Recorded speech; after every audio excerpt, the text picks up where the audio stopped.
नमस्कार, मैं जया गुप्ता। मेरे चैनल टॉप कैरियर कंप्यूटर पर आप सभी का हार्दिक अभिनंदन है। इस वीडियो में मैं RSCIT एग्जाम के लिए महत्वपूर्ण प्रश्नों के चौथे टेस्ट पेपर को लेकर आई हूँ। इसके पहले मैंने मेरे चैनल पर RSCIT एग्जाम के लिए महत्वपूर्ण प्रश्नों के 3 वीडियोस बनाए हुए हैं, जिन्हें आप मेरे चैनल पर जाकर देख सकते हैं। और मेरा मानना है कि यदि आप RSCIT एग्जाम की तैयारी मेरे वीडियो के साथ करेंगे तो आप निश्चित ही सफलता प्राप्त करेंगे। आप मेरे वीडियो को देखें उसके पहले मैं आपसे निवेदन करूंगी कि यदि आपने मेरे चैनल को सब्सक्राइब नहीं किया तो कृपया मेरे चैनल को सब्सक्राइब कीजिए, बेल आइकन को हिट कीजिए ताकि मेरे नए वीडियोस के नोटिफिकेशन आपको तुरंत प्राप्त हो। तो आइए देखते हैं RSCIT एग्जाम के लिए इम्पोर्टेंट क्वेश्चंस का चौथा मॉक टेस्ट पेपर, जिसका पहला प्रश्न है, निम्नलिखित में से पहला सुपर कंप्यूटर था। इसके 4 उत्तर है, IBM सिक्यूआ, फिजित्सु के कंप्यूटर, CDC 6600, परम। इसका सही उत्तर है CDC 6600। यह दुनिया का पहला सुपर कंप्यूटर था जिसे 1964 में मिस्टर सिमोर क्रे द्वारा डेवलप किया गया था। यह एक सामान्य कंप्यूटर की तुलना में कई गुना ज्यादा कार्य क्षमता के साथ कार्य करता था और इसकी स्पीड भी लाखों गुना अधिक थी, ताकि इससे रियल टाइम में कॉम्प्लिकेटिव मैथमेटिकल कैलकुलेशन और इक्वेशन को इजीली सॉल्व किया जा सकता था। यहाँ आपकी जानकारी के लिए एक बात और बता दूं कि IBM सिक्यूआ अमेरिका द्वारा डेवलप सुपर कंप्यूटर है, जबकि फिजित्सु के कंप्यूटर जापान द्वारा डेवलप सुपर कंप्यूटर है और परम भारत द्वारा डेवलप किया गया सुपर कंप्यूटर है। दूसरा प्रश्न है, कंप्यूटर प्रोग्राम का एक और नाम है। इसके 4 उत्तर है, हार्डवेयर, सॉफ्टवेयर, वायरस, डेस्कटॉप। इसका सही उत्तर जो है वो है सॉफ्टवेयर। सॉफ्टवेयर कंप्यूटर प्रोग्राम्स को कहा जाता है जो कि कंप्यूटर द्वारा किसी विशेष कार्य को कराने के लिए कंप्यूटर के द्वारा समझ में आने वाली भाषाओं में दिए गए निर्देशों का एक समूह होते हैं, जिनकी सहायता से हम कंप्यूटर पर कार्य करते हैं। उनको हम सॉफ्टवेयर कहते हैं। जबकि हार्डवेयर कंप्यूटर का फिजिकल पार्ट होता है।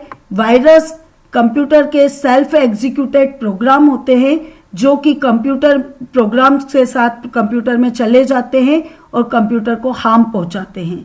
जबकि डेस्कटॉप एक टाइप का कंप्यूटर है। अगला प्रश्न है, विंडोज, लिनक्स, यूनिक्स तथा एंड्रॉयड है। इसके लिए जो 4 ऑप्शन दिए हुए हैं वो है application software, computer virus, operating system और यूटिलिटी सॉफ्टवेयर। इसका सही उत्तर है ऑपरेटिंग सिस्टम। ऑपरेटिंग सिस्टम अर्थात ऐसा प्रोग्राम जो कंप्यूटर को ऑपरेट करने में मदद करे। ये कंप्यूटर और यूजर के बीच एक इंटरफेस की तरह कार्य करता है और कंप्यूटर पर यूज किए जाने वाले अन्य एप्लीकेशंस को ये एक प्लेटफॉर्म प्रोवाइड करवाता है। साथ ही साथ कंप्यूटर पर जितने भी हम अदर यूटिलिटीज यूज करते हैं उनको भी चलाने में ये मदद करता है, इसलिए इसको सिस्टम सॉफ्टवेयर भी कहा जाता है। जबकि एप्लीकेशन सॉफ्टवेयर ऐसे प्रोग्राम होते हैं जो किसी स्पेसिफिक टास्क को यानी किसी विशेष कार्य को पूरा करने के लिए बनाए जाते हैं। उस प्रोग्राम की सहायता से वो विशेष कार्य हम पूरा कर सकते हैं। कंप्यूटर वायरस भी प्रोग्राम होते हैं, पर ये सेल्फ एग्जीक्यूटेड प्रोग्राम होते हैं। जिस तरह से वायरस हमारी बॉडी में घुस के हमारे शरीर को बीमार कर देता है, ऐसे ही कंप्यूटर वायरस ऐसे प्रोग्राम है जो यदि हमारे कंप्यूटर में आ जाते हैं तो हमारे प्रोग्राम को करप्ट कर देते हैं, सिस्टम को खराब कर देते हैं। यूटिलिटी सॉफ्टवेयर कंप्यूटर में जो यूज की जाने वाली अदर यूटिलिटीज होती है उनको चलाने में मददगार होते हैं और ये कंप्यूटर की कार्य क्षमता को बढ़ाते हैं। सूचना प्रणाली के कितने भाग है? अगला प्रश्न है हमारा ये, जिसमें 4 ऑप्शन दिए हुए हैं, 2, 3, 4 और 5, और इसका सही उत्तर है 5। एक सूचना प्रणाली में 5 भाग होते हैं जो कि निम्न चीजों से मिलकर बने, जिन्हें मैं बता रही हूं यहाँ आपको। कंप्यूटर, हार्डवेयर और सॉफ्टवेयर, जिनसे मिलाकर हमारा एक कंप्यूटर बनता है। तो 2 भाग तो ये हो गए। कंप्यूटर पर काम करने के लिए जो यूजर होता है, जिसे कि हम ह्यूमन रिसोर्सेस के नाम से जान सकते हैं, तीसरा भाग ही हो गया। कंप्यूटर पर ह्यूमन बीइंग जो काम करेगा तो वो जिस डेटा की सहायता से काम करके इंफॉर्मेशन बनाएगा वो डेटा या डेटाबेस हमारा चौथा पार्ट हो जाएगा इंफॉर्मेशन सिस्टम का। और वो डेटा कहाँ से आया और बाद में इंफॉर्मेशन बनने के बाद, प्रोसेस होने के बाद, इंफॉर्मेशन तैयार होने के बाद हम उसे कहाँ फॉरवर्ड करेंगे, वो नेटवर्क हमारा 5वां भाग होता है। तो इस तरह एक information system computer hardware, computer software, human resource, database और नेटवर्क, इन 5 चीजों से मिलकर बनता है। अगला क्वेश्चन है caps lock, num lock, scroll lock किस प्रकार की है। इसके लिए जो 4 ऑप्शन दिए हुए हैं वो है फंक्शन की, टॉगल की, कॉम्बिनेशन की और न्यूमेरिक की। इसका सही उत्तर है टॉगल की। टॉगल की वो की होती है जो एक बार प्रेस करने पे ऑन होती है और दूसरी बार प्रेस करने पे ऑफ होती है। जैसे यहाँ आप देख रहे हैं कि नम की को एक बार प्रेस करने पे वो ऑन हो रही है और दूसरी बार प्रेस करने पे वो ऑफ हो रही है। इसी तरह से जब हम कैप्स लॉक की को ऑन करते हैं तो जितने भी कैरेक्टर्स होते हैं जब हम उन्हें टाइप करते हैं तो वो कैपिटल लेटर में टाइप होते हैं, और ऑफ करने के बाद जब हम उसे टाइप करते हैं तो वो स्मॉल केस में टाइप होते हैं। तो ये टॉगल कीज होती है। फंक्शन कीज जो होती है वो F1 से लेके F12 तक जो कीज होती है उन्हें फंक्शन की कहते हैं। कॉम्बिनेशन कीज ऐसी कीज होती है जो कि सेपरेटली कोई काम नहीं करती है, इनको किसी अन्य की के साथ कॉम्बिनेशन बनाकर और हम उनको से कार्य कर सकते हैं, जैसे कि कंट्रोल की, अल्टर की, शिफ्ट की, ये कॉम्बिनेशन कीज कहलाती है। न्यूमेरिक कीज वो की होती है जिनकी सहायता से हम अपने डॉक्यूमेंट में नंबर इंसर्ट करवाते हैं। तो ये 4 तरह की कीज होती है। अगला क्वेश्चन है कंप्यूटर के अधिकांश घटक यानी कंपोनेंट कंप्यूटर के मुख्य सर्किट बोर्ड से जुड़े होते हैं जिसको कहा जाता है। इसके लिए 4 उत्तर दिए हुए हैं, extension board, motherboard, switch board, keyboard. तो इसका सही उत्तर है मदरबोर्ड। मदरबोर्ड सीपीयू का एक पार्ट होता है। यह एक ऐसा सर्किट बोर्ड होता है जिसमें हम कंप्यूटर से जुड़े अन्य कंपोनेंटों को भी जोड़ सकते हैं और उनको कंप्यूटर के साथ यूज कर पाते हैं। अगला क्वेश्चन है 7वां प्रश्न, निम्न में से कौन सी मेमोरी अस्थिर यानी वॉलेटाइल नेचर की होती है, अस्थायी मेमोरी जिसको हम कह सकते हैं। इसके लिए जो 4 ऑप्शन दिए हैं वो है रैम, रोम, हार्ड डिस्क और प्रोम। इसका सही उत्तर है रैम, रैंडम एक्सेस मेमोरी, जो कि कंप्यूटर की मेन मेमोरी भी कहलाती है। ये एक टेम्परेरी मेमोरी होती है। जैसे ही हम डिवाइस ऑफ करते हैं इस पे लिखा हुआ डेटा इरेज हो जाता है, रिमूव हो जाता है। इसके डेटा को हम परमानेंटली स्टोर नहीं कर पाते हैं, इसलिए इसको टेम्परेरी मेमोरी भी कहते हैं और ये वॉलेटाइल मेमोरी भी कहलाती है। जबकि रोम रीड ओनली मेमोरी, ये परमानेंट मेमोरी होती है। इस पे लिखा हुआ डेटा जब तक कि हम नहीं हटाएं तब तक नहीं हटता है। इसी तरह से हार्ड डिस्क भी एक स्टोरेज डिवाइस है जिसमें परमानेंटली डेटा स्टोर होता है। पी रोम यानी प्रोग्रामेबल रीड ओनली मेमोरी, इसमें भी लिखा हुआ डेटा डिलीट नहीं होता है जब तक कि हम उसे नहीं हटाएं। तो रोम, हार्ड डिस्क और पी रोम ये परमानेंट मेमोरी यानी नॉन वॉलेटाइल मेमोरी के एग्जाम्पल है, जबकि रैम वॉलेटाइल मेमोरी का एग्जाम्पल है। अगला प्रश्न है निम्न में से कौन सा ऑपरेटिंग सिस्टम नहीं है। इसके लिए जो 4 उत्तर दिए हुए हैं वो है डॉस, लिनक्स, विंडोज और टेली। तो इसका सही उत्तर है टेली। टेली एक ऑपरेटिंग सिस्टम नहीं है, यह एक एप्लीकेशन सॉफ्टवेयर है। मैंने आपको बताया कि एप्लीकेशन सॉफ्टवेयर वे प्रोग्राम होते हैं जो किसी खास कार्य को करने के लिए बनाए जाते हैं। तो टेली भी इसी तरह से अकाउंटिंग से संबंधित कार्य को करने के लिए बनाया गया प्रोग्राम है, इसलिए यह एक एप्लीकेशन सॉफ्टवेयर है। जबकि डॉस, लिनक्स और विंडोज ऑपरेटिंग सिस्टम है जिनकी सहायता से हम कंप्यूटर को ऑपरेट करते हैं। अगला क्वेश्चन है वह नामित स्थान जहां पर फाइलों को स्टोर किया जाता है कहलाता है। इसके 4 ऑप्शन दिए हुए हैं, फोल्डर, वर्जन, पॉड और फाइल समूह। तो इसका सही उत्तर है फोल्डर। फोल्डर वो स्थान होता है जहां पर हम जितनी भी फाइल बनाते हैं कंप्यूटर पे उन फाइलों को मैनेज कर पाते हैं, चाहे उनको नाम के आधार पर मैनेज करें, उनके फाइल टाइप के आधार पर मैनेज करें या जिस समय पे उनको बनाया उस आधार पर मैनेज करें। जिस तरह से हम अपने डॉक्यूमेंट्स को स्टोर करने के लिए फोल्डर का प्रयोग करते हैं नॉर्मल लाइफ में, उसी तरह से यहाँ पर फाइलों को मैनेज करने के लिए भी हम फोल्डर का प्रयोग करते हैं। अगला प्रश्न है निम्न में से सर्च इंजन का उदाहरण है। इसके लिए जो 4 उत्तर दिए हुए हैं वो है पेटीएम, गूगल, फ्लिपकार्ट और गूगल क्रोम। इसका सही उत्तर है गूगल। गूगल एक बहुत ही लोकप्रिय इंटरनेट सर्च इंजन है जो कि आज की तारीख में दुनिया में सबसे ज्यादा इस्तेमाल होता है। यह वेब पे कंटेंट को खोजने के लिए वेब को स्कैन करता है। हम जो भी वर्ड देते हैं उससे संबंधित जितना भी मटेरियल इंटरनेट पे होता है ये सारा हमें प्रस्तुत कर देता है। पेटीएम भारत का सबसे बड़ा ऑनलाइन पेमेंट प्लेटफॉर्म है, जिसकी सहायता से हम यूटिलिटी बिलों का भुगतान करना, टिकट्स वगैरह बुक करवाना या अन्य पार्टनर एप्लीकेशन से बहुत सारी सेवाओं को एक्सेस करने का कार्य करते हैं। जबकि फ्लिपकार्ट एक ई कॉमर्स सर्विसेज है, जिसकी सहायता से हम ऑनलाइन सामानों को खरीदने का कार्य करते हैं। गूगल क्रोम एक वेब ब्राउजर है, जिसकी सहायता से इंटरनेट पर उपलब्ध सभी कंटेंट को हम एक्सेस कर पाते हैं और इंटरनेट पर नेविगेट कर पाते हैं। अगला क्वेश्चन है 11वां क्वेश्चन, एक वेब ब्राउजर क्या है? इसके लिए जो 4 ऑप्शन दिए हुए हैं वो है system software, application software, utility programme, उपरोक्त सभी। इसका सही उत्तर है एप्लीकेशन सॉफ्टवेयर। मैंने अभी आपको बताया था कि एप्लीकेशन सॉफ्टवेयर वे प्रोग्राम होते हैं जो किसी खास उद्देश्य के लिए बनाए जाते हैं। तो वेब ब्राउजर भी इंटरनेट पर जो भी कंटेंट उपलब्ध है, जो भी डेटा उपलब्ध है, जो भी सामग्री उपलब्ध है, उन सबको एक्सेस करने के लिए बनाया जाता है। वो सामग्री कितनी ही बड़ी साइज की हो या किसी भी फॉर्म में हो, चाहे वो टेक्स्ट फॉर्म में हो, चाहे वो पिक्चर फॉर्मेट में हो, चाहे वो एनिमेशन फॉर्मेट में हो, वीडियो फॉर्मेट में हो, उन सबको एक्सेस करने के लिए हमें वेब ब्राउजर की आवश्यकता होती है। इसलिए वेब ब्राउजर एक एप्लीकेशन सॉफ्टवेयर है। कुछ कॉमन वेब ब्राउजर के नाम भी मैं आपको बता रही हूँ, जैसे कि इंटरनेट एक्सप्लोरर, मोजिला फायरफॉक्स, इसके बाद आपका गूगल क्रोम, सफारी, ये सारे कॉमन वेब ब्राउजर के नाम हैं। यूपीआई में पुश टेक्नोलॉजी का उपयोग कब किया जाता है, यह हमारा अगला प्रश्न है। इसके लिए जो 4 ऑप्शन दिए हुए हैं वो है पैसा भेजने के लिए, भुगतान प्राप्त करने के लिए, ए और बी दोनों के लिए, और उपरोक्त में से कोई भी नहीं। तो इसका सही उत्तर है पैसा भेजने के लिए। अब मैं आपको बताना चाहती हूँ यूपीआई का फुल फॉर्म क्या है। यूपीआई को कहा जाता है यूनिफाइड पेमेंट इंटरफेस। ये एक ऐसी टेक्निक है जिसके द्वारा हम मोबाइल से किसी दूसरे अकाउंट में पैसा ट्रांसफर कर सकते हैं। पर जब हम मोबाइल से पैसा ट्रांसफर करते हैं तो हमें एक पिन डालना पड़ता है।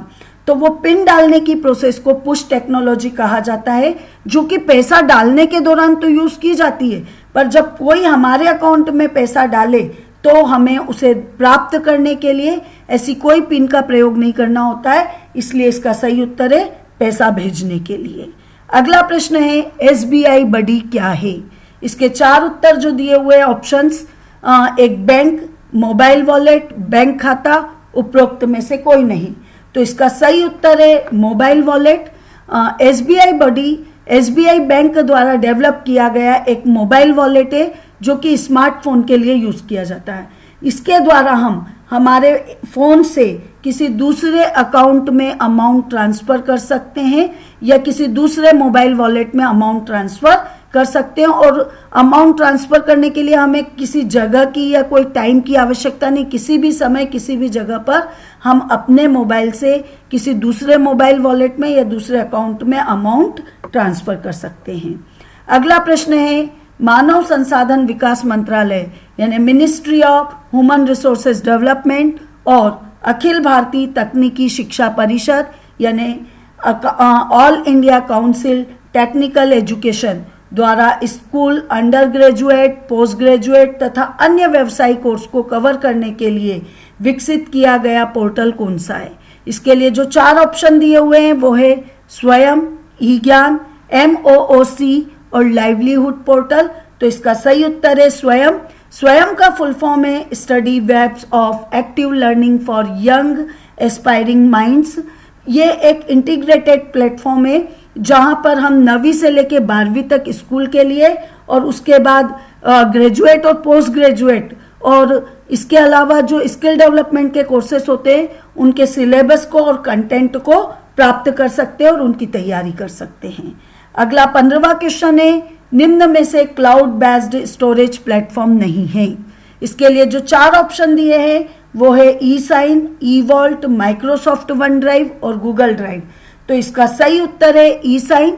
ई साइन राजस्थान सरकार द्वारा सूचना प्रौद्योगिकी अधिनियम के तहत डिज़ाइन किया गया है जहां हमारे डिजिटल सिग्नेचर की वैलिडिटी को चेक किया जाता है और उनको कंफर्म किया जाता है। तो ये डिजिटल सिग्नेचर को वैध है कि नहीं ये बताता है, इसके लिए ये बनाया गया है। जबकि ई वॉल्ट एक ऐसा प्लेटफॉर्म है जहां पर हम डॉक्यूमेंट्स को स्टोर कर सकते हैं, उनको मैनेज कर सकते हैं, जिसमें हमारे सारे मार्कशीट्स हो सकते हैं, हमारे लाइसेंस हो सकते हैं, जैसे कि ड्राइविंग लाइसेंस है या आधार कार्ड है या पैन कार्ड है, इनको हम स्टोर करके रख सकते हैं। जबकि माइक्रोसॉफ्ट वन ड्राइव और गूगल ड्राइव तो क्लाउड बेस्ड स्टोरेज प्लेटफॉर्म है ही सही, ई वॉल्ट पे भी चूंकि हम डेटा को स्टोर करके रखते हैं वेब फॉर्मेट में, तो इसको भी हम क्लाउड बेस्ड स्टोरेज प्लेटफॉर्म के रूप में मानते हैं। तो ई साइन ऐसा ऑप्शन है जिसको हम क्लाउड बेस्ड स्टोरेज प्लेटफॉर्म नहीं मानते हैं। अगला प्रश्न है, निम्न में से इंटरप्राइज वेब कंटेंट प्रबंधन प्लेटफॉर्म है, जिसके लिए 4 ऑप्शन दिए हैं, राज AEM, RAAS, राज सेवा द्वार और राजनेट। इसका सही उत्तर है राज AEM, जिसका फुल फॉर्म मैं आपको बता रही हूं। राज मतलब राजस्थान, AEM का मतलब है एडोब एक्सपीरियंस मैनेजर। राजस्थान सरकार ने एडोब कंपनी के साथ मिलकर एक्सपीरियंस मैनेजर नाम का एक प्लेटफॉर्म डेवलप करवाया जो कि वेब कंटेंट को मैनेज करता है, जो वेबसाइट डिजाइनर के लिए सारे कंटेंट एक ही जगह पर उपलब्ध करवा देता है ताकि वे एक खूबसूरत आकर्षक वेबसाइट को आसानी से तैयार कर सके। वेबसाइट के लिए टेम्पलेट्स है, डेटाबेस मैनेजमेंट के लिए जो भी सॉफ्टवेयर है वो सब एक ही जगह पर मिल जाते हैं ताकि इजीली आपकी वेबसाइट डेवलप हो पाए। अगला क्वेश्चन है, राजस्थान सरकार द्वारा ई मित्र प्लेटफॉर्म की स्थापना कौन से वर्ष में की गई? इसके लिए जो 4 ऑप्शन दिए हुए हैं वो है 2014 में, 2012 में, 2008 में, 2004 में। इसका सही उत्तर है 2004 में। 2004 में राजस्थान सरकार ने राजस्थान सरकार की सभी सेवाओं को एक्सेस करने के लिए, राजस्थान के नागरिकों द्वारा एक्सेस करने के लिए प्रत्येक गांव, ढाणी, शहर, मोहल्ले, नगर में ई मित्र प्लेटफॉर्म डेवलप करवाए, ई मित्र स्टार्ट करवाए, जिनकी सहायता से सारे नागरिक आसानी से राजस्थान सरकार की सेवाओं को एक्सेस कर पाते हैं। अगला क्वेश्चन है, SSO के तहत एक नागरिक किस विकल्प के द्वारा पंजीकरण नहीं कर सकता? इसके लिए जो 4 ऑप्शन दिए हैं वो है आधार नंबर के द्वारा, फेसबुक अकाउंट के द्वारा, वोटर आईडी के द्वारा और जीमेल अकाउंट के द्वारा। तो मैं आपकी जानकारी के लिए पहले इसका सही उत्तर बता देती हूँ, वोटर आईडी के द्वारा। अब मैं आपको बता दूं कि राजस्थान सरकार की जो सेवाएं हैं जिनको एक्सेस करने के लिए ई मित्र डेवलप किए गए हैं, उन्हें हम मोबाइल से भी या हमारे कंप्यूटर से भी एक्सेस कर सकते हैं, पर उसके लिए हमें एक SSO ID बनाना पड़ता है जिसको कहा जाता है सिंगल साइन ऑन। वो ID रजिस्टर्ड करवाने के लिए आप आधार नंबर यूज कर सकते हो, फेसबुक अकाउंट यूज कर सकते हो, जीमेल अकाउंट यूज कर सकते हो, पर वोटर ID यूज नहीं कर सकते हो। अगला क्वेश्चन है, NSDL से तात्पर्य है। इसके 4 ऑप्शन जो दिए गए हैं वो है national securities depository limited, national securities development limited, national security of driving licence, national securities of data location. इसका सही उत्तर है नेशनल सिक्योरिटीज डिपॉजिटरी लिमिटेड, जो कि भारत सरकार द्वारा बनाया गया पहला और ऐसी प्रमुख संस्था है जो कि डिपॉजिटरी और डीमेट अकाउंट की सर्विसेज प्रोवाइड करवाती है। डीमेट अकाउंट के द्वारा हम शेयर संबंधी जो भी सर्विसेज होती है वो प्राप्त कर सकते हैं। अगला क्वेश्चन है 20वां प्रश्न, आयकर रिटर्न की ई फाइलिंग के लिए वेबसाइट है। इसके लिए जो 4 ऑप्शन दिए हैं वो है, पहला https://incometaxindia-efiling.gov.in, दूसरा है https://www.irctc.co.in, तीसरा है https://incometaxofindia-efiling.gov.in और चौथा है https://incometaxofindia-efiling.co.in। इसका सही उत्तर है ए, https://incometaxindia-efiling.gov.in। ये एक ऐसी वेबसाइट है जहां पर जाकर आप ITR को ऑनलाइन मोड में फाइल कर सकते हैं। अगला क्वेश्चन है 21वां, IRCTC SMS सर्विस किस नंबर पर उपलब्ध है?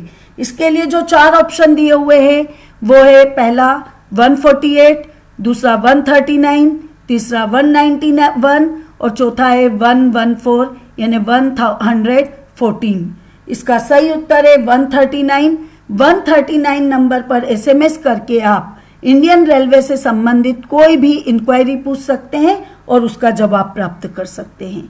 22वां प्रश्न है एंड्रॉयड ऑपरेटिंग सिस्टम को किसके द्वारा बनाया गया? इसके लिए जो 4 ऑप्शन दिए हैं वो है माइक्रोसॉफ्ट, एप्पल, गूगल और फेसबुक। तो इसे गूगल कंपनी द्वारा बनाया गया, पर मैं आपको थोड़ी सी जानकारी और दे रही हूं। एंड्रॉयड ऑपरेटिंग सिस्टम गूगल के द्वारा open source mobile operating system के रूप में डेवलप किया गया, जो लाइनेक्स कर्नल पर बेस्ड है और इसको स्मार्टफोन या टच स्क्रीन फोन के लिए बनाया गया था। अगला प्रश्न है 23वां, निम्न में से कौन सा एक ओपन सोर्स ऑपरेटिंग सिस्टम है? इसके 4 उत्तर दिए हुए हैं, एंड्रॉइड, विंडोज, iOS, उपरोक्त सभी। इसका सही उत्तर है एंड्रॉइड। अभी मैंने आपको बताया कि एंड्रॉइड गूगल द्वारा बनाया गया एक ओपन सोर्स ऑपरेटिंग सिस्टम है जो कि स्मार्टफोन या टच स्क्रीन मोबाइल के लिए यूज किया जाता है, जबकि विंडोज भी एक ऑपरेटिंग सिस्टम है जिसको माइक्रोसॉफ्ट ने बनाया है, पर यह पीसी के लिए यूज किया जाता है, कंप्यूटर्स के लिए यूज किया जाता है। iOS भी एक ऑपरेटिंग सिस्टम है जिसे आपके आईफोन के लिए यूज किया जाता है। अगला प्रश्न है 24वां, MS वर्ड में डैश डैश डैश के बाईं ओर यानी left side page number, line number, शब्दों की संख्या व प्रूफ बटन को दर्शाया जाता है, तो वह स्थान क्या कहलाता है? इसके लिए 4 ऑप्शन दिए हैं, ribbon, title bar, quick access tool bar और स्टेटस बार। तो इसका सही उत्तर है स्टेटस बार। आपने जब भी MS वर्ड को आप ओपन करते हो तो नीचे टास्क बार से जस्ट ऊपर जो लाइन दिखाई देती है वो स्टेटस बार कहलाती है। यहाँ पिक्चर में भी दिखाया हुआ है, यहाँ लिखा हुआ है जैसे पेज 1 of 1 वर्ड्स 0, तो कर्सर की और पेज की पोजीशन को ये बताती है कि अभी हमारा कर्सर पहले पेज की पहली लाइन पे और 0 वर्ड है उस पेज पे। तो कर्सर की पोजीशन को बताता है, शब्दों की संख्या को बताता है, तो ये स्थिति को बताता है, इसलिए इसको स्टेटस बार कहते हैं। ये स्टेटस बार होती है। अगला प्रश्न है 25वां, टाइम्स न्यू रोमन क्या है? इसके 4 ऑप्शन दिए हैं, page layout, reference, orientation, font. इसका सही उत्तर है font. Font times New Roman एक फॉन्ट का नाम है जिसके द्वारा हम जो भी टेक्स्ट लिखते हैं उसके लेटर्स का स्टाइल सेट करते हैं। यहाँ आप पिक्चर में देख रहे हैं Cambria, Calibri, Mangal, Times New Roman, Agency, Algerian, ये कुछ फॉन्ट के नाम है और ये अलग अलग स्टाइल में लिखे हैं। तो जिस स्टाइल में ये लिखे हुए आ रहे हैं इसी स्टाइल के लेटर ये बनाएंगे। तो टाइम्स न्यू रोमन एक फॉन्ट है। अगला क्वेश्चन है आपका 26वां, चार्ट पर प्रत्येक डेटा सीरीज किस कलर में डिस्प्ले होती है, यह निर्णय कौन करता है? इसके लिए जो 4 ऑप्शन दिए हैं वो है legend, data labels, category axis, value axis. इसका सही उत्तर है लीजेंड। आप जब भी कोई चार्ट में जितने भी डेटा फील्ड होती है उन फील्ड को अलग अलग कलर से रिप्रेजेंट करना चाहते हैं तो उसके लिए आप लीजेंड ऑप्शन का यूज करते हैं और वहां पर आप प्रत्येक फील्ड के लिए एक अलग कलर सेट कर सकते हैं। अगला क्वेश्चन है आपका MS एक्सेल में नई वर्कशीट को इंसर्ट करने के लिए शॉर्टकट की क्या है? इसके 4 ऑप्शन जो दिए हैं, F11, control plus F11, control plus shift plus F11 और शिफ्ट प्लस F11। तो इसका सही उत्तर है शिफ्ट प्लस F11। मैं आपको एक जानकारी देना चाहूंगी कि जब भी हम MS एक्सेल में कोई भी वर्कबुक ओपन करते हैं तो बाय डिफॉल्ट 3 वर्कशीट तो ओपन होती है, शीट 1, शीट 2, शीट 3। यहाँ पिक्चर में भी मैंने दिखाया हुआ है, जो कि नीचे से आप यदि देखें तो स्टेटस बार के जस्ट ऊपर कुछ आइकन्स बने हुए, एक्टिव कंट्रोल बटन, और उनके बाद ये तीनों शीट दिख रही है। इसके बाद राइट साइड में एक और बटन दिख रहा है, इस बटन पर क्लिक करके हम नई शीट इंसर्ट करवा सकते हैं या फिर शिफ्ट प्लस F11 की प्रेस करके नई वर्कशीट इंसर्ट करवा सकते हैं वर्कबुक में। अगला क्वेश्चन है MS PowerPoint 2010 में smart art graphics insert tab के किस ग्रुप में स्थित है? इसके लिए जो 4 ऑप्शंस दिए हुए हैं वो है इमेजेस, इलिस्ट्रेशन, सिंबल्स और मीडिया। तो इसका सही उत्तर है इलिस्ट्रेशंस। यहाँ आप पिक्चर में देख सकते हैं कि इंसर्ट टैब बटन के साथ जो रिबन ओपन हुआ है, इसमें इलिस्ट्रेशन टैब बॉक्स आपको टैब ग्रुप दिख रहा है, जिसमें 3 ऑप्शन है, शेप, स्मार्ट आर्ट और चार्ट। तो स्मार्ट आर्ट पे क्लिक करके हम स्मार्ट आर्ट को इंसर्ट करा सकते हैं। तो ये इलिस्ट्रेशन ग्रुप में स्थित है। अगला प्रश्न है 29वां, अधिकतर पावर पॉइंट टेम्पलेट में इस्तेमाल की गई बैकग्राउंड स्लाइड में सॉलिड कलर नहीं होता है, यानी एक ही कलर नहीं होता है। इसके बजाय रंग ऊपर से नीचे की तरफ धीरे धीरे हल्का होता जाता है। इस प्रकार के रंग करने के तरीके को क्या कहा जाता है? इसके लिए 4 ऑप्शन दिए हुए हैं, टेक्सचर, ग्रेडियंट, पैटर्न और शेडिंग। तो इसका सही नाम है ग्रेडियंट, जिसमें हम एक ही कलर को लेके उसके शेड्स के द्वारा या 2 कलर के कॉम्बिनेशंस को लेके उनके शेड्स को सेट करते हुए इस तरह से डिस्प्ले करवाते हैं कि वो अलग अलग थोड़ा थोड़ा सा डिफरेंट कलर में हल्का होता हुआ नजर आता है। अगला क्वेश्चन है 30वां, निम्न में से कौन सा असली यानी एक्चुअल सेफ्टी और प्राइवेसी रिस्क का उदाहरण नहीं है? तो इसके लिए जो 4 ऑप्शंस दिए हुए हैं वो है हैकर्स, वायरस, स्पैम और आइडेंटिटी। इसका सही उत्तर है हैकर्स।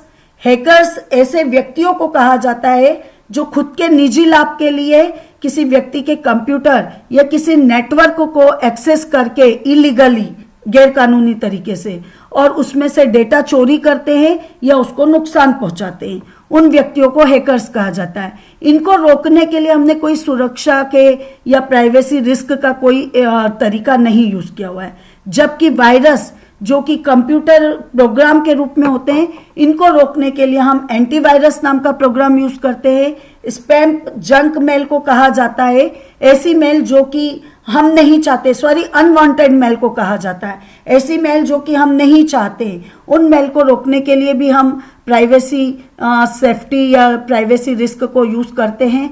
आइडेंटिटी यानी हमारे कंप्यूटर को अनऑथोराइज्ड यूजर से एक्सेस करने के लिए रोकने के लिए हम कंप्यूटर पर पासवर्ड फैसिलिटी यूज करते हैं। तो इन 3 जगहों पर वायरस, स्पैम और आइडेंटिटी में हम सेफ्टी और प्राइवेसी रिस्क को यूज करते हैं, जबकि हैकर्स के लिए हम नहीं करते हैं।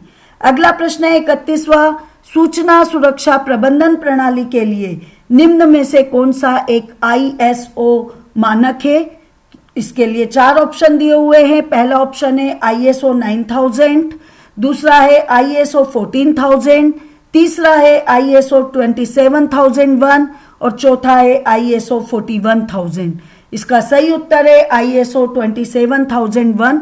मैं आपकी जानकारी के लिए बता दूं, ISO स्टैंडर्ड का मतलब होता है इंटरनेशनल स्टैंडर्ड्स, जो कि किसी भी प्रोडक्ट की क्वालिटी के लिए या सर्विसेज की क्वालिटी के लिए दिए जाते कंपनी को। तो सूचना सुरक्षा प्रबंधन प्रणाली के लिए जो स्टैंडर्ड्स दिए गए हैं वो है ISO 27001। अगला क्वेश्चन है 32वां, MS आउटलुक 2010 में नया ईमेल मैसेज बनाने के लिए शॉर्टकट की क्या है? इसके लिए 4 ऑप्शंस जो दिए गए हैं वो है Shift+M, Control+M, Control+Alt+M और Control+Shift+M। इसका सही उत्तर है Control+Shift+M। आपकी जानकारी के लिए बताऊं कि MS आउटलुक जो है वो माइक्रोसॉफ्ट ऑफिस का ही एक भाग है, जो कि मेल मैनेजमेंट के लिए, ईमेल मैनेजमेंट के लिए यूज किया जाता है। इसको ईमेल कम्युनिकेशन सॉफ्टवेयर के नाम से भी जाना जाता है। इसमें नया मेल मैसेज बनाने के लिए जो शॉर्टकट की यूज की जाती है वो है Control+Shift+M। अगला क्वेश्चन है VGA केबल में कितने पिन होते हैं? इसके लिए जो 4 ऑप्शन दिए गए हैं वो है 15, 16, 17 और 18 और इसका सही उत्तर है 15। VGA का पूरा नाम होता है वीडियो ग्राफिक्स एरे, जो कि एक कनेक्टर के रूप में यूज किया जाता है, जो कि वीडियो डिस्प्ले जो भी डिवाइसेस है उनमें यूज किया जाता है कनेक्टर के रूप में। जैसे कि आपका टेलीविजन हो गया, लैपटॉप हो गया, कंप्यूटर मॉनिटर हो गया, प्रोजेक्टर हो गया और भी अन्य ऐसे डिवाइसेस जहां की हम वीडियो डिस्प्ले करवाते हैं, वहां पर ये केबल के रूप में यूज किया जाता है। इसमें 15 पिन होती है, आप पिक्चर में देख सकते हैं। अगला प्रश्न है 34वां, LCD प्रोजेक्टर के प्रकार हैं। इसके 4 ऑप्शंस जो दिए हुए हैं, पहला है फ्लैट पैनल एंड लेजर, दूसरा है नॉर्मल एंड रूफ माउंटेड, तीसरा है मैश मॉडल एंड कर्व्ड और चौथा है इनमें से कोई नहीं। तो इसका सही उत्तर है normal and roof mounted. LCD projector दो प्रकार के होते हैं, एक नॉर्मल प्रोजेक्टर होता है जो कि आप टेबल वगैरह पर रखकर और यूज कर सकते हैं, और दूसरा होता है रूफ माउंटेड जिसे आप छत पर टांग के और फिर आपका प्रोजेक्टर चलवा सकते हैं, स्क्रीन पर कुछ भी दिखा सकते हैं। अगला और लास्ट प्रश्न है 35वां, राजस्थान सरकार की रोजगार सृजन योजना के तहत किन बैंकों से ऋण राशि प्राप्त की जा सकती है। इसके लिए जो 4 ऑप्शन दिए हुए हैं वो है राष्ट्रीयकृत बैंक, सहकारी बैंक, क्षेत्रीय ग्रामीण बैंक और उपरोक्त सभी। इसका सही उत्तर है उपरोक्त सभी।